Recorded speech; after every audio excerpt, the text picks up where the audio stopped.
India Pakistan എന്നൊക്കെ പറയുമ്പോഴേ ശരിക്കും പറഞ്ഞാൽ ഇന്ത്യയും പാകിസ്ഥാനും ഒന്നും ഈ യുദ്ധം പരിപാടി ബോർഡറിൽ കിടന്ന് അലമ്പ് കച്ചറ ഇങ്ങോട്ട് കയറി വരുന്നു അങ്ങോട്ട് ഇറങ്ങി ചെല്ലുന്നു എന്നൊക്കെ പറഞ്ഞ പരിപാടി നടക്കത്തില്ലേ.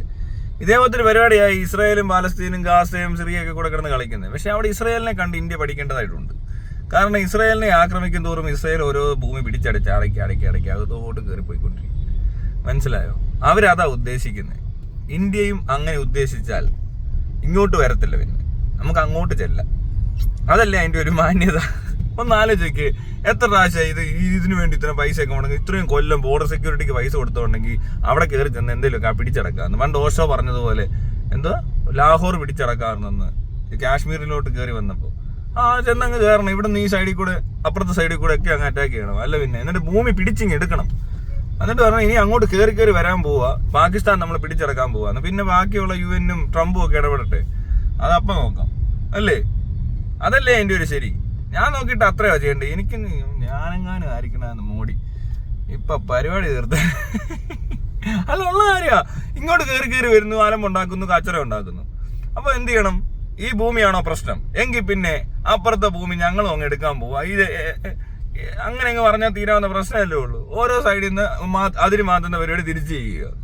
ഈ അന്തസ്സില്ലാത്ത മനുഷ്യരോട് എങ്ങനെ പറഞ്ഞ് മനസ്സിലാക്കാനാണ്? ബോധം വെളിവുള്ളവരോട് പറഞ്ഞാലേ മനസ്സിലാകത്തുള്ളൂ. അവന്മാർക്ക് തീരെ ബോധം ബുദ്ധിയും വെളിവും ഇല്ലെന്നുള്ളത് അവിടുത്തെ വിദ്യാഭ്യാസം കണ്ടറിയും. ആ രാജ്യം നശിച്ചുകൊണ്ടിരിക്കുക.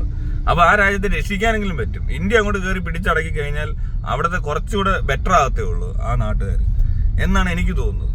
അല്ലേ? ശരിയല്ലേ? അപ്പൊ അത് ചെയ്യണം. ഇസ്രായേൽ ചെയ്യുന്നത് ശരിയാ ഒരു വിധി നോക്കിയാൽ.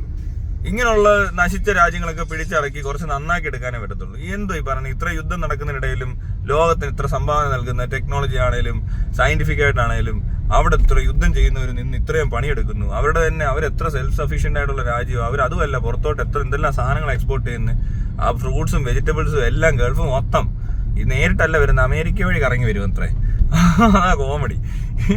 പല പ്രോഡക്ട്സും അങ്ങനെയാ വരുന്നത്. അവന്മാർ നല്ല രീതിയിൽ ഈ സാധനം വിറ്റ് നല്ല സാമ്പത്തിക അവസ്ഥയുണ്ട് അവർക്ക്. ആൾക്കാരും സേഫാണ്. മറ്റു രാജ്യത്തെ പോലെ നല്ല ഒരു ബോംബ് അവിടെ വന്ന് വീഴത്തുമില്ല. എന്ത് നീറ്റായിട്ട് അവർ കാര്യങ്ങൾ നടന്നത്. അതുപോലെ തന്നെയാണ് ഇന്ത്യ.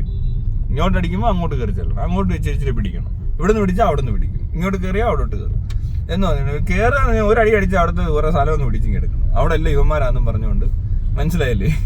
ഈ ഏരിയ മൊത്തം മറ്റേ ആരാന്ന് ഹമാസാന്നും പറഞ്ഞോണ്ട് ആ ഏരിയ പിടിച്ചെടുത്ത് ഇനി അവിടെ ആരും വരത്തില്ല. അതിന് നമ്മൾ നോക്കിക്കോളാം, പ്രൊട്ടക്ട് ചെയ്യുക, ഇങ്ങോട്ട് വരണ്ട. പിന്നെ അങ്ങനെയൊക്കെ പറഞ്ഞുള്ള അലമ്പങ്ങ് കൂട്ടണം. ശരിക്കും പറഞ്ഞാൽ അങ്ങോട്ട് അലമ്പുണ്ട്. ഇത് കുറെ നാളായില്ലേ ഇങ്ങോട്ട് അലമ്പെന്ന്. ഈ അലമ്പങ്ങ് കൂട്ട്. യുദ്ധമൊന്നും ആക്കണ്ട. ഓരോ സ്ഥലം പിടിച്ചടക്കി ചെറിയ തോതിൽ വലിയ ഇതാക്കണ്ട. ഇന്ത്യയും പാകിസ്ഥാനും തമ്മിൽ യുദ്ധം ചെയ്താൽ വലിയ ബുദ്ധിമുട്ടാവും. ചെറിയ പരിപാടി, സ്മാൾ എന്ന് പറഞ്ഞിട്ട് പറഞ്ഞതിനകത്ത് മമ്മൂക്കയെ പറയുന്നുണ്ട്. ഇങ്ങനെ ചെറുതായിട്ട് കള്ളൊഴിക്കും എന്ന് പറഞ്ഞാൽ അങ്ങ് പിടിച്ചെടുത്തേക്കണം നൈസായിട്ട്. ഇത് തീരത്തൊന്നുമില്ല എന്താണേലും. ഇപ്പൊ ആ ഇസ്രായേലും പാലസ്തീനൊക്കെ എടുത്ത് കളിക്കുന്നുണ്ടല്ലോ, തീരാൻ പോകുന്നില്ല. എന്നാ പിന്നെ ഈ മാക്സിമം അങ്ങ് പിടിച്ചടക്കുക എന്നുള്ള ഉദ്ദേശം അവർക്കുള്ളത്. അവർക്ക് കാര്യം മനസ്സിലായി. ഇവിടെ ഉള്ളവന്മാർ പിന്നെ ഇതും വെച്ചോണ്ടിരിക്കുക.